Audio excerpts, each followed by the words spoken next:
कोई कार्यक्रम होता है तो आपकी तरफ से कम रिप्रेजेंटेशन तो होता है, प्रदेश अध्यक्ष आप कोई जाते हैं। यहाँ तो कोई गया भी नहीं आपकी चलिए, तरफ। प्रेम कुमार जो बिहार सरकार के मंत्री हैं, नीतीश के कैबिनेट में पहले भी मंत्री रह चुके हैं, उन्होंने कहा कि सब बैठक जब होगी जो जीते हुए विधायकों की एनडीए की, तब तय किया जाएगा चेहरा।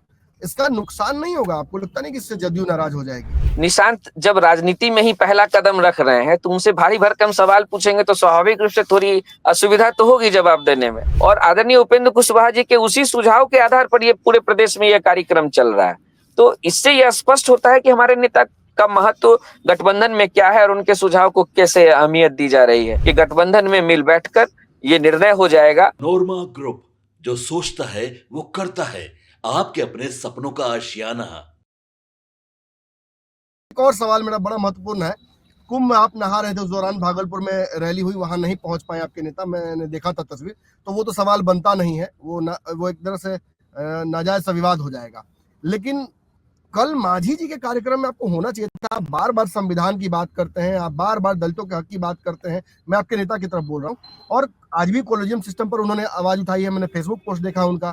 ये सारी चीजें एक तरफ, लेकिन उस मंच पर उनकी मौजूदगी नहीं होना, ये कुछ और इशारा कर रहा है। नाराज तो नहीं ना है कहीं? मैसेज तो नहीं दे रहे साइलेंट ट्रीटमेंट? आपको और आपके माध्यम से प्रदेश की तमाम जनता को मैं बहुत स्पष्ट बताना चाहता हूँ। देखिए, हमारे नेता शिक्षक भी हैं, कॉलेज के शिक्षक। कल तक वो शिक्षक थे और कल ऑफिशियली वो रिटायर हो रहे थे। रिटायरमेंट की डेट थोड़ी चेंज हो जाती है नमन भाई। विवाद का कारण ये होता है कि लोगों को जानकारी नहीं होती है और चटकारे लेकर विषय को बात का बतंगर बनाना तो बहुत मुश्किल काम है। तो मेरा केवल ये कहना है कि आप ये देखिए कि कल सेवानिवृत्त हो रहे थे हमारे नेता, उनका विदाई समारोह था और ये कार्यक्रम तो किसी के जीवन में एक बार ही आता है ना। प्रोफेसर के पद से रिटायर्ड तो हमारे नेता कल ही की तिथि में हो रहे थे। यह कार्यक्रम पूर्व से निर्धारित था, इसलिए एट ए टाइम अगर 2 कार्यक्रम होगा तो प्राथमिकता तो उसकी दी जाएगी ना, जो जीवन में केवल एक बार आना है। तो उन्होंने प्राथमिकता दी। मुझे इसमें कुछ गलत नहीं लग रहा नमन भाई, और मुझे लगता है कि आपको भी गलत नहीं लगना चाहिए। आप भी नहीं पहुंचे, चिराग पासवान भी नहीं पहुंचे, चर्चाएं तो होती हैं ना। नहीं, इसमें विषय, और मैं निश्चित रूप से आमंत्रण था और हमारे राष्ट्रीय अध्यक्ष ने अपनी बात आमंत्रण के साथ ही रख दी थी, इसलिए इसमें मुझे नहीं लगता कि मांझी जी की तरफ से भी कोई नाराजगी दिखी होगी आपको इस विषय को लेकर, क्योंकि वो अंडरस्टूड है, उसमें कोई बड़ा विषय नहीं। कोई कार्यक्रम होता है तो आपकी तरफ से कम रिप्रेजेंटेशन तो होता है, प्रदेश अध्यक्ष आप कोई जाते हैं। यहाँ तो कोई गया भी नहीं आपकी तरफ से। मैं भी उस कार्यक्रम में ही था, सर के साथ ही था, और आपको मालूम है कि समस्तीपुर में एनडीए की रैली भी थी। तो वहां से लौटते हुए फिर जंदाहा का जो कॉलेज का कार्यक्रम था, हमारे शीर्ष नेतृत्व के कई लोग उस कार्यक्रम में भी गए थे। सर के ही आदेश से वहां पर हम लोग थे, क्योंकि हम लोगों के लिए भी बड़ा ये इमोशनल क्षण था। एक शिक्षक जो नेता के रूप में हो, और मैं खुद शिक्षक का पुत्र हूँ, तो मेरे लिए भी एक बड़ा भावुक क्षण था। मेरे पिताजी के रिटायरमेंट का भी वो सारा दृश्य मेरे सामने आ गया। तो मेरे पिताजी भी कॉलेज के शिक्षक रहे, 2008 में वो रिटायर हुए। तो निश्चित रूप से ये कार्यक्रम था, इसको किसी भी राजनीतिक एंगल से देखने की जरूरत नहीं है। इस गठबंधन के तमाम दल और शीर्ष नेतृत्व के जितने लोग हैं, सबका एक जैसा सम्मान राष्ट्रीय लोक मोर्चा करता है। इसलिए इसको किसी विवाद के विषय में लपेटना, घसीटना, मुझे लगता है कि ये हमारे नेता आदरणीय उपेंद्र कुशवाहा जी के साथ अन्याय होगा, क्योंकि कल बहुत ही भावुक क्षण उनके लिए था। एक और सवाल मेरा आखिरी है एकदम। नीतीश कुमार के पुत्र की राजनीतिक एंट्री तो लग रहा है, मेरे हिसाब से तो मुझे लगता है कि हो गई है। बयानबाजियां भी उनकी अच्छी हो रही हैं, बहुत सारी बात अपने कार्यकर्ताओं को मोटिवेट कर रहे हैं। एक बात उन्होंने कही कि जल्द से जल्द उनके पिताजी को घोषित कर देना चाहिए सीएम का उम्मीदवार। इस पर प्रेम कुमार जो बिहार सरकार के मंत्री हैं, नीतीश के कैबिनेट में पहले भी मंत्री रह चुके हैं, उन्होंने कहा कि सब बैठक जब होगी जो जीते हुए विधायकों की एनडीए की, तब तय किया जाएगा चेहरा। इसका नुकसान नहीं होगा? आपको लगता नहीं कि इससे जदयू नाराज हो जाएगी? देखिए, ये जो विषय ये है कि यह तो बिल्कुल स्पष्ट है कि हम किसके नेतृत्व में चुनाव लड़ेंगे, इसमें तो कहीं कोई शक नहीं है। और इसमें तो कोई इसमें कोई शक नहीं है। तो पहले तो चुनाव ही होना है ना, सरकार तो उसके बाद बननी है। जब चुनाव के लिए हमने नेतृत्व को स्वीकार कर लिया है, तो इसको देखिए, होता क्या है नमन भाई कि कभी-कभी मीडिया के जो हमारे बंधु लोग हैं, वो सवालों का आर्टिकुलेशन इस तरह से करते हैं कि उसका हाँ दीजिए जवाब तो भी दिक्कत और ना दीजिए जवाब तो भी दिक्कत। तो ऐसी परिस्थिति में आपने जिस निशांत का नाम लिया, निशांत जब राजनीति में ही पहला कदम रख रहे हैं, तो उनसे भारी भरकम सवाल पूछेंगे तो स्वाभाविक रूप से थोड़ी असुविधा तो होगी जवाब देने में। तो उसको मैं उसी रूप में देखता हूँ। और यह तो संसदीय परंपरा। आप तो नितिन भाई मजे हुए खिलाड़ी है ना, आप तो जवाब दीजिए। निशांत का स्वागत है ना। मैंने जवाब दिया। गठबंधन के पांचों दलों ने सर्वसम्मति से उन्हें अपना नेता चुना है और हम लोग मिलकर उनके नेतृत्व में चुनाव लड़ेंगे। और जो संसदीय परंपरा है उसमें जीते हुए विधायक मिलकर अपना नेता चुनेंगे जो मुख्यमंत्री होगा।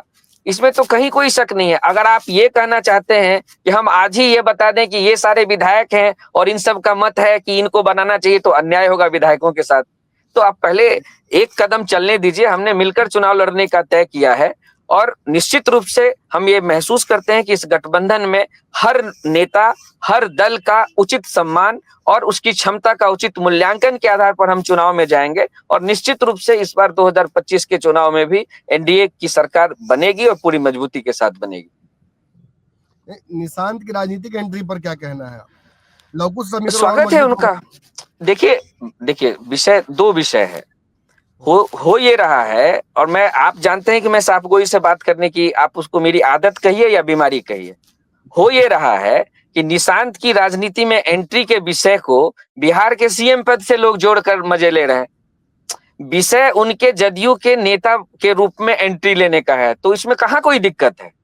कोई भी किसी दल का नेता हो सकता है। तो अगर वो किसी दल के नेता हो रहे हैं तो मैं भी युवा हूं, वो भी युवा हैं, मेरी पूरी शुभकामनाएं हैं। हमारे राष्ट्रीय अध्यक्ष ने भी उनको शुभकामनाएं दी हैं। कोई भी राजनीति में आ सकता है, इसमें कहाँ कोई दिक्कत है। हाँ बिल्कुल, ये बात निश्चित है कि कोई भी राजनीति में आता है। आप लोगों को लगता है? माफ कीजिएगा, आपकी आवाज कट रही है नमन भाई, दोबारा प्रश्न करिए। दोबारा प्रश्न कीजिए। सीटों का समीकरण कब तक आप लोग का फाइनल होता नजर आ रहा है आपको? अब तो वही रह गया ना। देखिए, हम लोगों ने क्या, गठबंधन ने इस बार जो गठबंधन साथ मिलकर चुनाव लड़ रहा है नमन भाई, स्टेप बाय स्टेप हम लोग काम कर रहे हैं।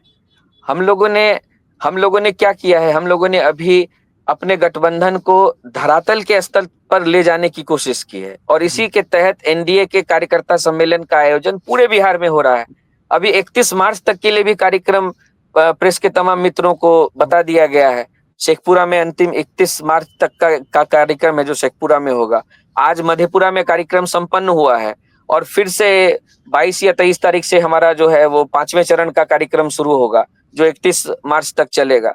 तो हम लोग तो अभी गठबंधन को धरातल तक लेकर जा रहे हैं। इसके बाद भी गठबंधन के, देखिए, जब तक सामाजिक स्तर पर ग्रास रूट लेवल पर जब तक एकता अच्छे से नहीं बनेगी तब तक इसको, और ये सौभाग्य की बात है कि हमारे नेता ने जब मुख्यमंत्री जी के यहाँ आयोजित पहली बैठक में यह प्रस्ताव रखा तो पूरे गठबंधन के तमाम नेताओं ने उसी वक्त, उसी क्षण इस सुझाव को सिर माथे लिया और सबने सहमति व्यक्त की और आदरणीय उपेंद्र कुशवाहा जी के उसी सुझाव के आधार पर ये पूरे प्रदेश में यह कार्यक्रम चल रहा है।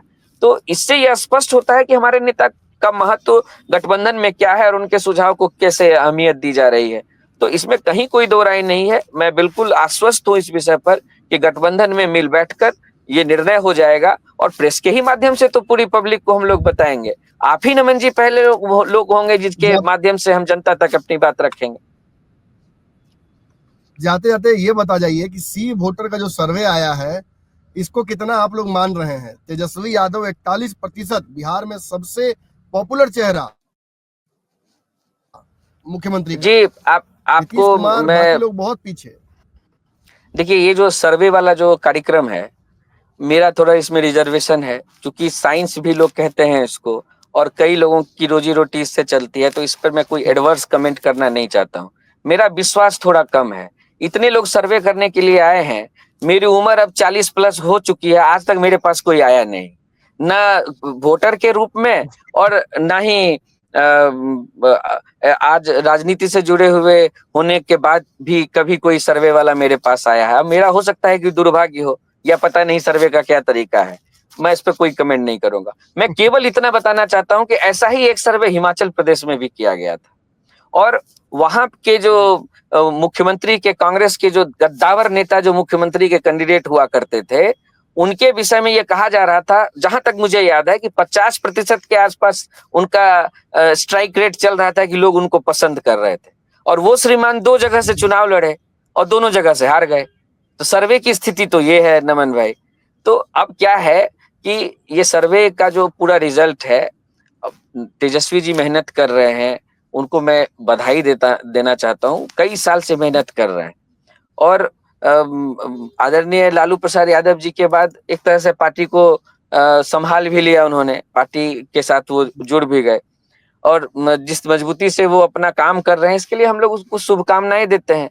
लेकिन ये 41% के आधार पर अगर कोई मुगालते में रहना चाहे, तो मैं सचेत करना चाहूंगा कि ये सब से करने का कोई फायदा नहीं है। सरकार तो एनडीए की ही बनने जा रही है, और मुख्यमंत्री एनडीए का ही होगा, और फिर उनको विपक्ष में बैठने की तैयारी करनी है। सलाह केवल मैं ये देना चाहूंगा, इस बार राघोपुर और हसनपुर पर कंसंट्रेट करें, स्थिति वहां गड़बड़ है।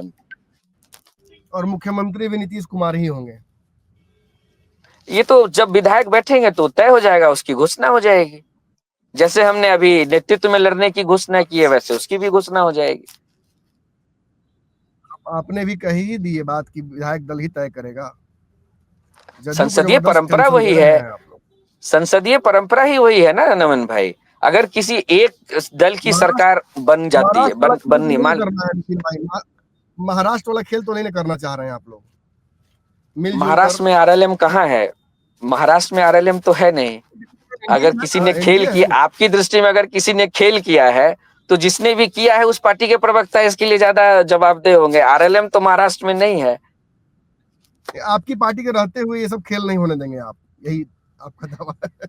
देखिए, यहाँ का गठबंधन इतना नेचुरल है ना नमन भाई, एनडीए गठबंधन इस तरह से। अब देखिए, बेसिक अंतर मैंने कई बार कहा है कि इस 2 गठबंधन में बेसिक अंतर यह है कि जितनी भी पार्टियां जुड़ती हैं, वो अपने सामाजिक और राजनीतिक आधार के साथ इस गठबंधन को मजबूत करती हैं, और दूसरी तरफ एक दूसरे का गड्ढा खोदने वाले लोग हैं, जो एक दूसरे को मजबूत होते ही सबका कलेजा धड़कने लगता है कि हम ही ना निपट जाए। कांग्रेस ने जो कुछ भी अभी नई गतिविधियां शुरू की हैं, उससे क्या आपको दिखाई दे रहा है कि एक दूसरे को कमजोर, अपने ही गठबंधन दल को कमजोर करने की राजनीति हो रही है ना वहां। यहाँ वो राजनीति नहीं है। हाँ, एक बात मैं जरूर कहना चाहता हूँ कि पिछले दिनों फिर से कुछ मीडिया वालों ने पुराने वक्तव्य को उठाया और कहा कि भाई जो क्षेत्रीय पार्टियां हैं वो निपट जाएंगी, उसको खत्म करने की साजिश हो रही है। ये साजिश करने वाले लोग और इसको हवा देने वाले मीडिया घराने के तमाम मित्रों को मैं एक बात स्पष्ट करना चाहता हूं कि पूरे बिहार की राजनीति जो है देश भर की राजनीति से बिल्कुल अलग है। यहाँ पर जो क्षेत्रीय दल है उनका एक सामाजिक आधार है, और वह आधार 2-4 दिन का बना हुआ आधार नहीं है आम आदमी पार्टी की तरह। ये आधार 30-40 साल 50 साल तक का इतिहास है इन तमाम राजनीतिक दल और राजनीतिक नेताओं का। इसलिए कोई आके आएगा और गाजर मूली की तरह उखाड़ के फेंक देगा, या हमारे नेता जैसे कहते हैं कि कदुआ के बतिया नहीं है जो उंगली दिखा के गल जाएगा, ऐसा अगर कोई सोच के बैठा हो, चाहे वो कोई भी हो, कितना भी 30 मार्का हो, किसी भी पद पे बैठा हुआ हो, उसको ये समझ लेना चाहिए कि बिहार की राजनीति में क्षेत्रीय दल का महत्व कभी खत्म नहीं होने जा रहा है। और ऐसी बात करने वाले लोग एक तरह से कभी कभी ये इशारा कर देते हैं कि तमाम क्षेत्रीय दल एक हो जाओ और मिलकर लड़ो, ताकि आप मुकाबला और ज्यादा मजबूती से कर सको। तो मैं ये सचेत करना चाहता हूं कि जितनी बड़े लोग हैं उनको इस तरह की गतिविधियां में घुसना ही नहीं चाहिए, क्योंकि अगर क्षेत्रीय दलों ने मिलकर साथ होने का एक बार आइडिया बना लिया तो उनके लिए बहुत मुश्किल हो जाएगी आगे की राजनीति बिहार में। तो मुझे ऐसा लगता है कि अब इसको आप पता नहीं, इसको एक न्यूज की तरह आप क्रिएट करना चाहें तो कर सकते हैं, ये तो आप लोगों की स्वतंत्रता रहती है। लेकिन मेरा केवल ये कहना है, ये एक तरह का कह लीजिए कि कभी कभी होता है ना कि मुंह में उंगली डाल के कुछ बुलवाने वाली बात होती है। तो अगर ये क्षेत्रीय दल को खत्म कर देंगे, बर्बाद कर देंगे, ये सब वाला नैरेटिव अगर लाने की कोशिश की जाएगी, तो ये मुंह में जो उंगली डाल के बुलवाया गया है वो सच भी हो सकता है।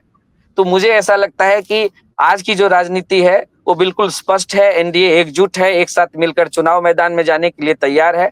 कार्यकर्ता एकजुट हो रहे हैं, और हमारा यही मानना है, राष्ट्रीय लोक मोर्चा का यही मानना है कि हमारा जो सामाजिक आधार है, हमारा जो राजनीतिक आधार है, और इस गठबंधन के तमाम दलों का जो सामाजिक राजनीतिक आधार है, उसका उचित सम्मान होते हुए, एक दूसरे का की प्रतिष्ठा का ख्याल रखते हुए हम लोग पूरी मजबूती से इस बार चुनाव मैदान में जाएंगे और जबरदस्त जीत के साथ 2025 के इस चुनाव में हम लोग निकल कर सामने आएंगे और फिर से सरकार बनाएंगे। जी नमन भाई, बहुत बहुत धन्यवाद बात करने के लिए हमसे। आपने बहुत सारे विषयों पर बहुत क्लैरिटी कर दी इस इंटरव्यू के दौरान। उम्मीद है कि आप लोगों का सीट शेयरिंग का समझौता भी जल्दी हो, ताकि उस पर भी हमें खबर बनाने का मौका मिले। फिलहाल इस चर्चा में जुड़ने के लिए बहुत बहुत धन्यवाद। धन्यवाद नमन भाई। आपके सपनों को हमने सजाया है, ई होम्स पैनोरामा को हमने बनाया है। ई होम्स मेरा एक सपना था जिस पे मैं पिछले 4 साल से काम कर रहा था। हमने जो बनाया है वो सबने है माना। ई होम्स पैनोरामा में हो आपका भी आशियाना। और फाइनली हमने 2021 में इस प्रोजेक्ट को लॉन्च किया। बहुत लोग अप्रिशिएट कर रहे हैं कि पूर्णिया जैसे शहर में, बिहार के, एक तो बिहार की बात करें उसमें भी पूर्णिया जैसे छोटे जगह में इस तरह का लाइफस्टाइल देना, ये सुन के हम लोगों को बहुत अच्छा लगता है। ई होम्स में हमने कुछ और भी किया है, जैसे हम जिस जगह में रह रहे हैं हमारे फैमिली सिक्योर हो, उनको सिक्योरिटी का ध्यान में रखा है। आपकी सुविधा और सुरक्षा आपके लिए खास है, ये आपका विश्वास है। इसमें आर्टिफिशियल इंटेलिजेंस का 7 लेयर सिक्योरिटी का हमने इस्तेमाल किया है। लस ग्रीन कैंपस को बनाया है। यदि हमारा बाउंड्री वाल है तो वो वर्टिकल गार्डन है। ये जितनी भी फैसिलिटी होता है एक इंटरनेशनल टाउनशिप में, ई होम्स है, ये हम लोग विश्वास नहीं कर पा रहे हैं। जो भी हमारे मित्र दोस्त या जो भी हमारे बाहर के बाहर आते हैं तो हम लोगों को बहुत अच्छा सुनने को मिलता है और बहुत अच्छा क्रेडिट मिल रहा है। वो सारा हमने सिर्फ एक बिल्डिंग नहीं बनाया, हमें एक बहुत अच्छा लाइफस्टाइल दिया ई होम्स में, और मेरा एक सपना था जिसको मैं आज फुलफिल होते हुए देख पा रहा हूँ। ये आपका आवास है। ई होम्स पैनोरामा में अब आपका निवास है। E Homes Panorama, luxurious lifestyle redefined. Panorama Group, जो सोचता है वो करता है। अगर ये वीडियो पसंद आई और वह बिहार के राजनीति और बिहारियत से सरोकार रखेनी तो सब्सक्राइब बटन दबा के चैनल के सब्सक्राइब कर ली। ओजे एगो घंटी बा, ओकरा बटन दबा देला से कुल सटीक और मारक खबर रुआ मुफ्त में मिल जाई। अगर रुआ पत्रकारिता के हमनी के नया प्रयोग में सहयोग कर चाहतानी तो ज्वाइन बटन दबा दी। पेटीएम नंबर नोट कर ली 9386 816 700।